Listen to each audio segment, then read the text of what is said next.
नमस्कार दोस्तों, स्वागत है एक बार फिर से हमारे चैनल ईडू हलचल में। आज हम देखेंगे टेस्ट सीरीज़ 11, ठीक है। और ये प्लेटफॉर्म का बुक हम लोग सीरीज चालू किए हैं, उसी में आगे हम सेट देख रहे हैं। तो आज का फर्स्ट क्वेश्चन है, निम्नलिखित में से कौन से रोग पशुधन के बीच बहुत आम बात है। तो कौन सा रोग है जो पशुधन के बीच आम है, आम सी बात है। तो ब्रूसिलोसिस और मुंह पका खुरपका रोग। कौन कौन सा? ब्रूसिलोसिस और मुंह पका खुरपका रोग ये जानवरों में हो जाता है, यानी कि ए और बी इसका आंसर हो जाएगा। 2 नंबर क्वेश्चन है, निम्नलिखित में से कौन सा पदार्थ शाकनाशी है। शाकनाशी पदार्थ कौन सा है? तो ब्यूटाक्लोर। क्या है? तो ब्यूटाक्लोर मूली का एक उदाहरण है। तो मूली का क्या उदाहरण है? तो तुर्क रूपी मूसलाजड़ क्या है? ये मूली का एक उदाहरण है। चलिए 4 नंबर क्वेश्चन देखते हैं कि खाली स्थान उर्वरक फसल का एक उदाहरण है। हरित उर्वरक फसल का एक उदाहरण है। तो चावल क्या है? हरित उर्वरक फसल का एक उदाहरण है। निम्नलिखित में से किस आधुनिक सिंचाई विधि से जल का संरक्षण होता है? आधुनिक सिंचाई विधि से जल का संरक्षण होता है। तो स्प्रिंकलर सिंचाई, स्प्रिंकलर सिंचाई, ठीक है। हरा सोना किसे कहते हैं? तो हरा सोना किसे कहते हैं? चाय को क्या कहते हैं? हरा सोना, ठीक है। हरी क्रांति में अधिक उपज देने वाले उन्नत बीजों का प्रयोग हुआ। तो कौन सा है? तो अधिक उर्वरक तथा अधिक पानी। अधिक उर्वरक तथा अधिक पानी। फल तथा सब्जियों में मोम की घोल का उपयोग किया जाता है। मोम का घोल का उपयोग किया जाता है उनका भंडारण काल बढ़ाने के लिए, ठीक है। मोम की घोल, तो उनका भंडारण काल क्या हो जाएगा? बढ़ जाएगा। तो 9 नंबर क्वेश्चन है, जैव विविधता को अधिकतम संकट है। जैव विविधता में क्या अधिकतम संकट है? तो प्राकृतिक निवास एवं वनस्पतियों के विनाश से। प्राकृतिक निवास एवं वनस्पतियों के विनाश जैव विविधता से के सबसे बड़े दुश्मन हैं। भूमिगत जल को दूषित करने वाले अजैविक प्रदूषण हैं। अजैविक प्रदूषण कौन से हैं? तो आर्सेनिक। कौन से हैं? तो आर्सेनिक। भूमिगत जल, ठीक। निम्नलिखित ऊर्जा स्रोतों में से कौन पर्यावरण प्रदूषण नहीं उत्पन्न करता है? पर्यावरण प्रदूषण कौन नहीं करता है? तो सौर ऊर्जा। सूर्य का प्रकाश से हम जो ऊर्जा लेते हैं उससे पर्यावरण दूषित नहीं होता है। पारिस्थितिक निकाय के रूप में आर्द्र भूमि, बरसाती जमीन निम्नलिखित में से किस हेतु उपयोगी है? 12 नंबर क्वेश्चन है, तो इसका आंसर क्या हो जाएगा? पोषण पुनः प्राप्ति एवं चक्रण हेतु, ठीक है। बरसाती जमीन, ठीक है। पौधे द्वारा अवशेषण और माध्यम से भारी धातु का अवमुक्त करने हेतु और तलछट रोक कर नदियों का गादीकरण कम करने हेतु। क्या हो जाएगा? यानी कि सब सही है इसमें, ठीक है। चलिए 13 नंबर क्वेश्चन देखते हैं कि शहरी क्षेत्रों में भराई स्थलों में निर्मुक्त होने वाली गैस कौन सी है? निर्मुक्त होने वाली गैस तो कौन सी है? तो मीथेन। बास्तिल का पतन किस तिथि को हुआ? बास्तिल का पतन 14 जुलाई 1789 को हुआ था। बास्तिल का पतन 14 जुलाई 1789 को। 1789 की क्रांति के बाद फ्रांस में किस प्रकार की शासन व्यवस्था स्थापित की गई थी? तो संवैधानिक राजतंत्र आ गया था। कृषि का आरंभ हुआ था। कृषि का प्रारंभ कब हुआ था? तो ये नवपाषाण युग में। कौन से युग में? तो नवपाषाण युग में। 17 नंबर क्वेश्चन देखते हैं, फ्रांस में किस राजवंश का शासन था? फ्रांस में किस राजवंश का शासन था? तो बूर्बो वंश का शासन था। और बूर्बो वंश लुई 16वां के समय फ्रांस की क्रांति हुई थी। और मैं ही राजी हूँ और मेरा शब्द ही कानून है, ये किसने बोला था? लुई 14वां। और लुई 16वां में क्या हुआ था? फ्रांस में क्रांति हो गई थी। और ये लोग किस वंश से थे? तो बूर्बो वंश से थे। गुप्त संधियों की नीति किसने अपनाई? गुप्त संधियों की नीति बिस्मार्क ने अपनाई। किसने अपनाई? बिस्मार्क ने अपनाई। 1889 की ड्यूअल एलायंस किन राष्ट्रों के मध्य हुई थी? किन राष्ट्रों के मध्य हुई थी? तो ये ऑस्ट्रिया और जर्मनी के मध्य हुई थी। चलिए 20 नंबर क्वेश्चन है कि हंगरी की भाषा क्या थी? हंगरी की भाषा क्या थी? फ्रेंच थी। और जलवेराइन की स्थापना किस राज्य ने की थी? जलवेराइन की स्थापना किस राज्य ने की थी? तो जलवेराइन की स्थापना प्रासा ने किया था। और जलवेराइन संघ कब बनाया था? 1834 में अस्तित्व में आया था। और प्रथम इंटरनेशनल की स्थापना कब हुई थी? प्रथम इंटरनेशनल की स्थापना लंदन में हुई थी। कहाँ हुई थी? तो लंदन में हुई थी। चलिए 23 नंबर क्वेश्चन है कि रूस की बल्शेविक क्रांति का नेतृत्व किसने किया था? तो रूस की बल्शेविक क्रांति का नेतृत्व किसने किया था? तो लेनिन ने। साम्यवादी घोषणा पत्र के लेखक थे। साम्यवादी घोषणा पत्र के लेखक थे कार्ल मार्क्स और एंगल्स। कार्ल मार्क्स और एंगल्स। हिंद चीन में कौन राष्ट्र शामिल नहीं था? हिंद चीन में कौन सा राष्ट्र शामिल नहीं था? तो चीन। कौन सा राष्ट्र शामिल नहीं था? तो चीन। भारत में 1917 में पहली देसी जूट मिल किस नगर में स्थापित की गई थी? भारत में प्रथम तो कब की गया था? भारत में 1917 में पहली देसी जूट मिल कहाँ स्थापित हुआ था? तो कलकत्ता में। कहाँ? तो कलकत्ता में। ठीक है। चलिए 27 नंबर क्वेश्चन देखते हैं। इनमें से किसका भारत में प्रत्यक्ष चुनाव होता है, यानी डायरेक्ट चुन लिया जाता है? तो किसका होता है? विधानसभा का सदस्य, यानी जनता स्वयं चुनती है। भारत में संविधान में संशोधन खाली स्थान द्वारा किया जा सकता है। संसद के द्वारा भारतीय संविधान में संशोधन होता है। पंचायत के चुनाव में राजनीतिक दलों की साझेदारी किसने विरोध किया था? राजनीतिक दलों की साझेदारी पंचायत के चुनाव में किसने विरोध किया था? तो जयप्रकाश नारायण ने किए थे। कौन किए थे? जयप्रकाश नारायण। चलिए राज्यों के पुनर्गठन की शक्ति किसके पास है? राज्यों के पुनर्गठन की शक्ति किसके पास है? तो भारतीय संसद के पास है। 31 नंबर क्वेश्चन है म्यूनिसिपल कॉरपोरेशन साधारणतः खाली स्थान प्रशासन के लिए स्थापित की जाती है। तो किसके द्वारा किया जाता है? बड़े कस्बों में म्यूनिसिपल कॉरपोरेशन। ठीक है। पंचायती राज प्रथम बार अक्टूबर 1959 में प्रारंभ किया गया था, यानी पहली बार किस राज्य में लागू हुआ था? तो राजस्थान में लागू हुआ था। राजस्थान के नागौर जिले में। याद रखेंगे। पंचायती राज खाली स्थान के लोगों को वास्तविक स्वराज देने के लिए स्थापित किया गया था, यानी कि ग्रामीण क्षेत्रों को वास्तविक स्वराज देने के लिए स्थापित किया गया था। 34 नंबर क्वेश्चन है भारत का संविधान क्या है? भारत का संविधान है उधार का एक बोरा है। उधार का बोरा है, यानी कि विभिन्न देशों से कुछ कुछ अच्छे चीज़ों को भारत कॉपी किया है। फ्रांस से, अमेरिका से, रूस से। ठीक। भारतीय संविधान के अनुच्छेद 14 में लिखा हुआ है कानून के समक्ष समानता किस देश के संविधान से लिया गया है? तो कानून के समक्ष समता कहाँ से लिया गया है? तो ब्रिटेन से। राज्यसभा में प्रतिनिधित्व में शामिल है। कौन शामिल है? तो नागरिकों द्वारा सीधे चुने गए सदस्य और अप्रत्यक्ष रूप से नागरिकों द्वारा उनके प्रतिनिधियों के माध्यम से चुने गए सदस्य और भारत के राष्ट्रपति द्वारा मनोनीत सदस्य। राज्यसभा में प्रतिनिधित्व में शामिल कौन है? यानी इसका आंसर क्या हो जाएगा? उपयुक्त में से सभी। चलिए 37 नंबर क्वेश्चन देखते हैं कि एक पंचायत समिति किस स्तर पर एक पंचायती राज संरचना का संचालन करती है? तो ब्लॉक स्तरीय निकाय। संप्रभुता राज्य की पूर्णता है, ये किसने कहा था? तो ये जीन ब्योंदा ने कहा था। पंचायती राज समिति प्रधान का चुनाव कौन करते हैं? तो कौन करते हैं?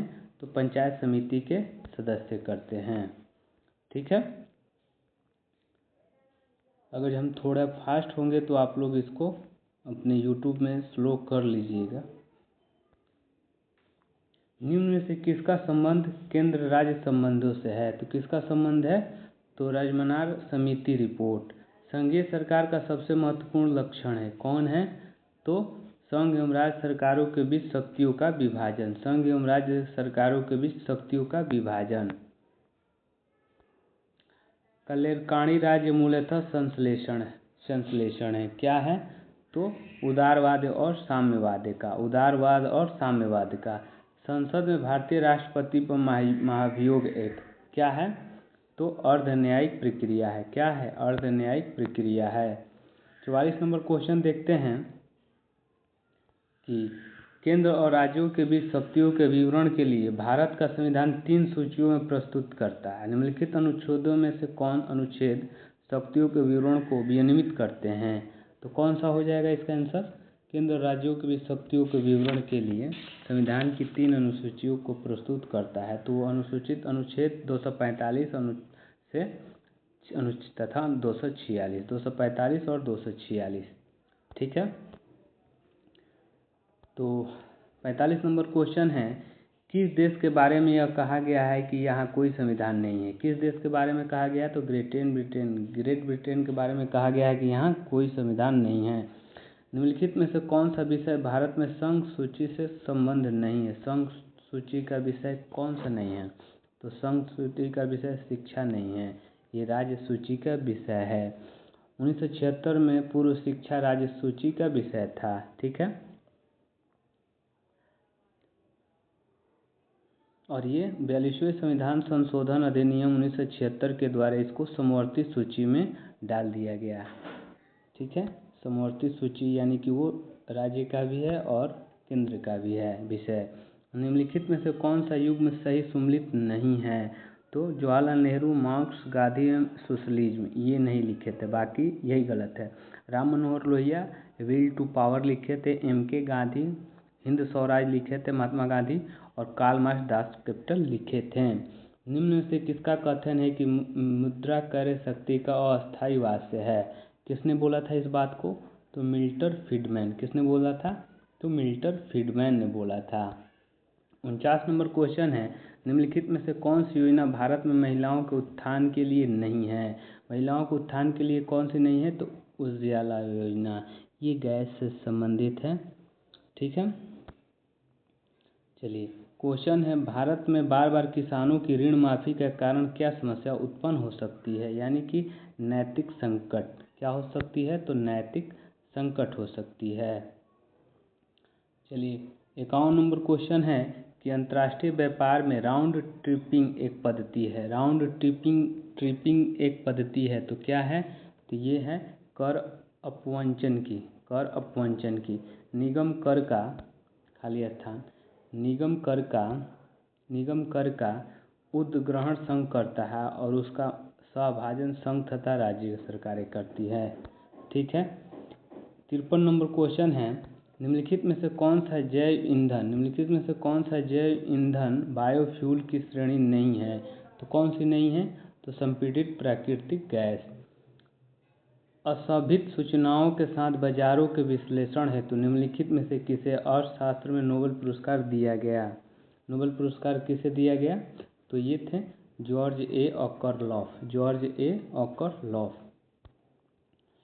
55 नंबर क्वेश्चन है, किस अर्थव्यवस्था में मुद्रा गणन मनी मल्टीप्लायर निम्नलिखित में से किस एक के साथ बढ़ता है? किसके साथ बढ़ता है? तो जनता की बैंकिंग आदतों में वृद्धि, जनता की बैंकिंग आदतों में वृद्धि। चलिए, भारतीय रुपये की पूर्ण परिवर्तनीयता के प्रश्न का परीक्षण जिस समय के द्वारा किया गया वह कौन सा है? तो वो है तारापोर समिति। कौन है? तारापोर समिति। 8 मूल उद्योग के सूचकांक index of act core industries निम्नलिखित में से किसको सर्वाधिक महत्व दिया गया? तो किसको सर्वाधिक महत्व दिया गया? तो विद्युत उत्पादन को। किसको? विद्युत उत्पादन को। 58 नंबर क्वेश्चन है, निम्नलिखित में से किस एक समिति ने उद्योग में लघु क्षेत्र के लिए वस्तुओं का आरक्षण समाप्त करने की सिफारिश की? तो कौन थे वे? आबिद हुसैन समिति। वो समिति कौन थी? आबिद हुसैन समिति। भारतीय रिजर्व बैंक का लेखा वर्ष है, लेखा वर्ष कौन सा है भारतीय रिजर्व बैंक का? तो अप्रैल से मार्च। ठीक है। चलिए, 60 नंबर क्वेश्चन है कि भूमध्य रेखा, कर्क रेखा और मकर रेखा तीनों निम्न में से किस एक महाद्वीप से गुजरती है? तो किस एक महाद्वीप से गुजरती है? तो अफ्रीका में ये तीनों रेखाएं गुजरती है। ज्वालामुखी उद्गार वोल्केनिक यूपोषण निम्नलिखित होते हैं, यूरोपेशन होते हैं, ये क्या होते हैं? तो ये होते हैं बाल्टिक सागर में। कहाँ होते हैं? तो बाल्टिक सागर में। ठीक है, चलिए 62 नंबर क्वेश्चन देखते हैं। कौन सा कथन सही नहीं है? तो कौन सा कथन सही नहीं है? तो हम इसमें देखेंगे तो फॉकलैंड द्वीप समूह हिंद महासागर में स्थित है, यही सही नहीं है। बाकी सही देख लेते हैं। नामीबिया जो देश है अफ्रीका में है, और निकारागुआ मध्य अमेरिका में है, और यमन एशिया में है। ठीक है, चलिए 63 नंबर क्वेश्चन देखते हैं। निम्नलिखित में से किसे पर्वतों का सागर कहा जाता है? पर्वतों का सागर किस देश को कहा जाता है? तो दक्षिण अमेरिका का पश्चिमी तट। दक्षिण अमेरिका का पश्चिमी तट को क्या कहा जाता है? पर्वतों का सागर कहा जाता है। मकर रेखा नहीं गुजरती है। मकर रेखा कहाँ से नहीं गुजरती है? तो ये बोलीविया से होकर नहीं गुजरती है मकर रेखा। अब गुजरती किससे है? तो अर्जेंटीना, पराग्वे और ब्राज़ील देश से गुजरती है। दक्षिण अमेरिका में खनिजों का भंडार जो क्षेत्र है वो कौन सा है? तो वो है ब्राज़ील का पठार। दक्षिण अमेरिका में कौन सा है? तो ब्राज़ील का पठार, वहाँ खनिज ज़्यादा हैं। चलिए दशहत एलूट स्थित है, कहाँ स्थित है? तो ये ईरान में है। दशहत एलूट कहाँ स्थित है? तो ईरान में है। 67 नंबर क्वेश्चन है, ग्रेट विक्टोरियन मरुस्थल कहाँ स्थित है? ग्रेट विक्टोरियन मरुस्थल ऑस्ट्रेलिया में है। कहाँ है? तो ऑस्ट्रेलिया में है। ठीक है, चलिए 68 नंबर क्वेश्चन है, निम्न से किसके साथ इजराइल की साझी सीमाएं हैं? इजराइल का किसके साथ सीमा टच करता है? तो वो है लेबनान, सीरिया, जॉर्डन और मिस्र के साथ। लेबनान, सीरिया, जॉर्डन और मिस्र। 69 नंबर क्वेश्चन है, निम्नलिखित में से किस एक को माल्टा स्थित है? कहाँ माल्टा स्थित है? माल्टा कहाँ स्थित है? तो ये भूमध्य सागर में स्थित है। निम्नलिखित में से किसे स्वर्ण द्वार का नगर कहा जाता है? स्वर्ण द्वार का नगर सैन फ्रांसिस्को को कहा जाता है। किसको कहा जाता है? तो सैन फ्रांसिस्को को कहा जाता है। निम्नलिखित महाद्वीपों में किसे कोई स्थलरूप देश नहीं है? तो कौन नहीं है? उत्तरी अमेरिका में कोई भी स्थलरूप देश नहीं है। चलिए राम सेतु एडम्स ब्रिज शुरू होता है, कहाँ से शुरू होता है? तो ये होता है आपको पंबन से। कहाँ से? पंबन से। पंबन से याद रखेंगे, पहली बार अच्छा क्वेश्चन आया है। राम सेतु कहाँ से शुरू होता है? तो पंबन से। शक्कर नगर चीनी का एक प्रमुख उत्पादन केंद्र है। ठीक है, केंद्र है। शक्कर नगर चीनी का एक प्रमुख उत्पादन केंद्र है, और ये किस राज्य में है? तो उत्तर प्रदेश में। कहाँ है? तो उत्तर प्रदेश में है। 74 नंबर क्वेश्चन है, बैलाडीला खान किस खनिज से संबंधित है? बैलाडीला खान किस? तो लौह अयस्क से संबंधित है। किससे संबंधित है? तो लौह अयस्क से संबंधित है। चलिए 75 नंबर क्वेश्चन देखते हैं। राष्ट्रीय एटलस और थीमेटिक मानचित्रण संगठन स्थित है। राष्ट्रीय एटलस और थीमेटिक मानचित्र संगठन स्थित है, तो ये कोलकाता में है। निम्न राष्ट्रीय राजमार्गों में से किसकी सबसे अधिक लंबाई है? तो किसकी सबसे अधिक लंबाई है?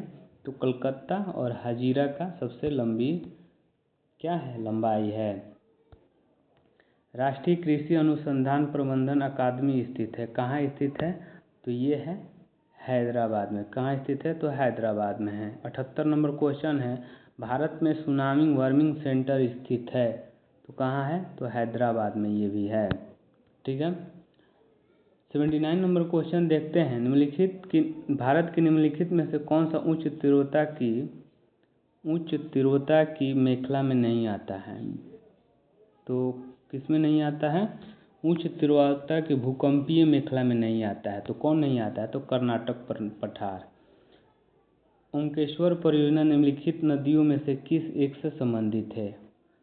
अंकरेश्वर किससे है? नर्मदा नदी से। ओंकारेश्वर परियोजना नर्मदा नदी पे। किस नदी पे है? तो नर्मदा नदी में है। चलिए प्रथम बौद्ध महासभा कहाँ आयोजित हुआ था? तो प्रथम बौद्ध महासभा कहाँ हुआ था? तो राजगीर में हुआ था। ठीक है, द्वितीय वैशाली में हुआ था, तृतीय पाटलिपुत्र में हुआ था, और चौथा कश्मीर में हुआ था। ठीक है, इस बात को याद रखेंगे। और पाटलिपुत्र में जो हुआ था तृतीय, उसी में अशोक सम्राट क्या थे? राजा थे। किस गुप्त शासक ने अपने बड़े भाई की हत्या कर सत्ता प्राप्त की? गुप्त शासक जो अपने भाई का, तो कौन थे वो? चंद्रगुप्त द्वितीय। कौन थे? तो चंद्रगुप्त द्वितीय। 83 नंबर क्वेश्चन है, मगध शासक बिंबिसार का चिकित्सक कौन कौन था? चिकित्सक कौन था? तो जीवक। कौन थे? तो जीवक। जीवक। प्रसिद्ध यूनानी राजदूत मेगास्थनीज भारत के में किसके दरबार में आए थे? मेगास्थनीज किसके दरबार में आए थे? तो वो थे चंद्रगुप्त मौर्य के दरबार में आए थे। 85 नंबर क्वेश्चन है कि पुराणों का अध्ययन करने वाला प्रथम मुसलमान कौन था? पुराणों का अध्ययन करने वाला प्रथम मुसलमान अल-बरूनी थे। कौन थे? अल-बरूनी थे। और 86 नंबर क्वेश्चन है, किस सुल्तान के बारे में कहा जाता है कि उसने भूमि कर को तो उत्पादन के 50% तक कर दिया था? भूमि कर को उत्पादन का 50% कर दिया था, तो वो कौन था? अलाउद्दीन खिलजी। अलाउद्दीन खिलजी था। 50%। निम्नलिखित में से किस सुल्तान के दरबार में सबसे अधिक गुलाम थे? किस सुल्तान के दरबार में सबसे अधिक गुलाम थे? तो फिरोजशाह तुगलक के दरबार में सबसे अधिक गुलाम थे। चलिए, विजयनगर साम्राज्य की वित्तीय व्यवस्था की मुख्य स्रोत क्या थी? विजयनगर साम्राज्य की, तो वो क्या थी? भू राजस्व।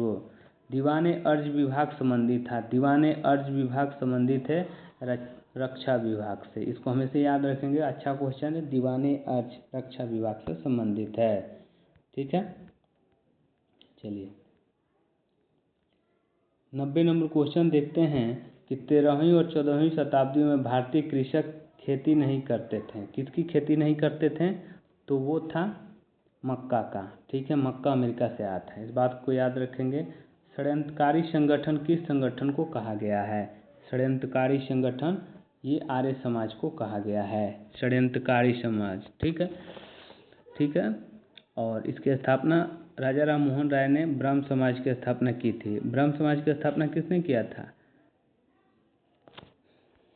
राजा राम मोहन राय ने। वैलेंटाइन सिरोल को आर्य समाज को अशांति का जनक माना जाता है। ठीक है। 92 नंबर क्वेश्चन है, बहुदलीय व्यवस्था के बावजूद लंबे समय तक भारत में राजतंत्र परिदृश्य में कांग्रेस व्यवस्था का आधिपत्य बना रहा। यह किसने कहा था? ये किसने कहा था? तो रजनी कोठारी ने कहा था। चलिए, भारत में मजदूर संघ आंदोलन अस्थायी तौर पर स्थापित हुआ। मजदूर संघ आंदोलन अस्थायी तौर पे तो कब हुआ था? प्रथम विश्व युद्ध के बाद स्थापित हुआ था। प्रथम विश्व युद्ध के बाद स्थापित हुआ था।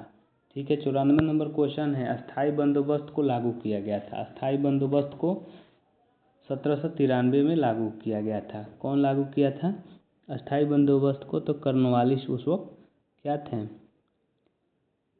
कर्नवालिस नहीं दिया है, लेकिन उस वक्त कर्नवालिस थे।